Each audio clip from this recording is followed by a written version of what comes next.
Are you feeling too lazy to cook? Well, perfect, because that's exactly the amount of effort you're going to need to put into these sheet pan dinners. Just toss it, bake it, and forget it. Okay, well, not literally forget it, but they are so easy. It's like your oven makes dinner for you. Hi, everyone. Welcome back to the Empty Pantry. I'm Amy, and I'm here to help you turn your tight budget into a delicious meal. Today, we're talking about one of the ultimate lazy day dinner hacks, the sheet pan dinner. Sheet pan dinners are the equivalent of the set it and forget it, but don't literally forget it unless you like burnt food. We're talking about minimal prep, really easy cleanup, and maximum flavor. And I know what you're saying. You're saying, Amy, this is just too good to be true. It's not. It's dinner magic. You want to see how it's done? First, we'll make some buttery garlic shrimp and broccoli. Then we'll make some super easy chicken fajitas, followed by some brats and tornado fries, a dinner everyone will love. Let's start by making some yummy garlic, butter, shrimp, and vegetables. So I have 1 stick of butter. I have softened that in the microwave. It is a little melty. That's good. I just don't want it super hot. Now I'm going to add in 3 big cloves of garlic. We really want a lot of garlic. It's going to add a great flavor. So we're going to put that in the butter itself. We're going to mix that around. And once that's well incorporated, we're going to get out our vegetables.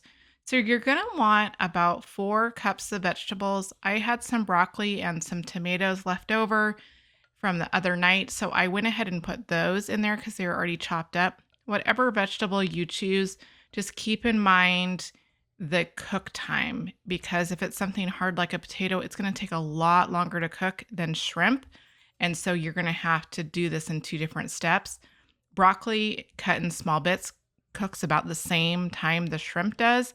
So keep that in mind when you choose your vegetables. Something like broccoli, cauliflower, something soft is going to cook similar to the shrimp that we're going to use. So now that we have those vegetables all nice and coated with our garlic butter, we're going to toss those onto the sheet pan. And we're going to be careful not to get all of the butter out of the bottom of the bowl because we do need that for our meat. Also notice that I covered my sheet pan, so I'm looking for quick and easy. So by covering the sheet pan, that means doing dishes is really simple because I just pull it off and throw that thing away and maybe give the sheet pan a quick rinse, but nothing's stuck to it. So the foil makes this whole thing even easier than it already is. So now we have our vegetables on the sheet. We got to get that meat on there. So we need to coat the meat with the garlic and the butter. So we're going to put that into the bowl that we just put the vegetables in and pulled them out of. And I used about 1 pound of frozen shrimp. Now I did take off the tails and legs and all that kind of stuff, but the meat is still pretty frozen. Now, if it was fresh, it's going to cook even faster. So you might want to wait to put it in the oven with your vegetables. But because this is still frozen, it's going to take about the same time as the broccoli. So a good toss of the shrimp in the butter garlic. And then I am going to throw just a little bit of like a all-purpose seasoning on top of this just to add a little bit of extra flavor. I used about 1 teaspoon of it, and it does have a salt in it, so it's like a seasoned salt. So toss that on there, and then we're going to put this onto the sheet pan with the vegetables. And I do keep the 2 sides separated.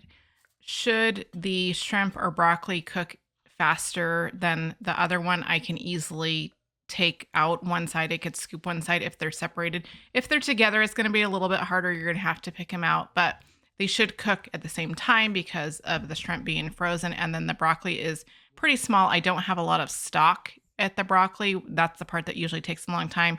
When you're just doing the top of the broccoli, it cooks fairly quickly.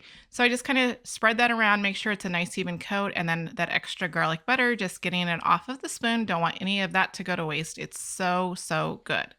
Now let's get it in the oven. It's going to bake at 375 for 20 minutes. You're just going to watch for that shrimp to be done and make sure that your broccoli is nice and tender if you use broccoli. And then that's dinner. I did make a little side of rice to put on the side. I just threw that in the rice cooker, so it was no effort at all. And there is our shrimp broccoli sheet pan dinner. Don't forget to like and subscribe and hit the little bell so you receive notifications of more frugal fun recipes from the Empty Pantry. Next up, we're going to make something probably even easier than the shrimp. We're going to make some chicken fajitas on a sheet pan. So we're going to start with one medium to large size onion. We're going to get that cleaned up, and then we're going to slice it into slices, decent size. And then we're going to then get 3 peppers. It doesn't matter what color you have. I had one of each, so that's what I did, but they could be all green or red or yellow, whatever is on sale. They're going to taste pretty much the same. So we're going to also slice those up into slices. Now we don't want them too small, so a decent size slice. If you've had fajitas, you kind of have an idea of what that size should be. So we're going to get all of those sliced up. And then once we have those all sliced up, all the vegetables sliced, we're going to get them on our sheet pan. And once again, I'm lining it with foil to make cleanup that much easier. The whole idea is I want to spend as little time as possible working in the kitchen tonight. So I'm going to spread the vegetables onto that foil lined sheet pan, and then I'm going to break up the vegetables, make sure that none of them are stuck together and that they're well mixed up and incorporated, distributed evenly across the pan. Try to make them a single layer as much as you possibly can. You're going to scoop them up when you're serving them. It's not a huge deal, but as much as you can, get them broken up and distribute across the bottom of the pan. And now we're going to add our meat. So I am using frozen chicken tenderloins. And if you watch me cook, I often cook with frozen chicken because it's easier and I always forget to defrost it. But I'm going to put those little chicken loins right on top of the vegetables. It was about 1.5 pounds or so of frozen chicken. You can use chicken breast. Just the cooking time is going to vary depending on if it's frozen or not, and then also how big it is. So our temperature gauge is going to be what determines kind of the cook time on this. So it really depends on your chicken, how long this is going to cook. So now that I have my vegetables and my chicken, I'm just going to sprinkle 1 packet of a taco seasoning across the top. You could also use fajita seasoning, or if you have it in the bottle, it's about 2 tablespoons of seasoning across the top. Now, time to go into the oven. We're going to bake it at 375 for 20 to 30 minutes, depending on your chicken situation. So just make sure the chicken's to temperature. And then we're going to serve it with salsa, sour cream, guacamole, whatever you like on your fajitas. And this dinner is so good. It's really good on the Blackstone too in the summer, but you can have it year round by making it as a sheet pan dinner. Okay, let's make this brats and tornado fries. This one is really fun, and you have a chance to use that new spiralizer you just got for Christmas. So starting with a sheet pan, I have lined it with some parchment paper. You can use foil as well, but the idea is easy cleanup. We're going to take our brats and we're going to put them onto one side, giving them room to cook all the way around, so don't have them touching. If you are making a larger batch, you might want to use 2 cookie sheets because we need a lot of room for our potatoes. I have spiralized 4 medium-sized potatoes, and you can see it makes quite the mountain of fries. So we're going to spread those around on the cookie sheet. And we're trying to make them as thin as possible so that they cook properly in line with the bratwurst. So if you need to move the brats over a little bit, go ahead and do that. And I'm just spreading them nice and even as I can get them, making sure that they have some air in between them so that they get some nice browning on them. And then I'm going to top them with just a little bit of olive oil all over the top of the potatoes. And you're going to be a little bit generous. I'm probably using like 4 tablespoons, maybe more, of olive oil on this. I want a nice good coating on them. And then we're going to do some salt and pepper. You could totally use a seasoned salt if you like. I'm just using plain old-fashioned salt and pepper tonight. Nothing extra fancy because I'm going to do some yummy toppings on those potatoes when they're done cooking. Once I have my salt and pepper on there, I need to get these guys in the oven.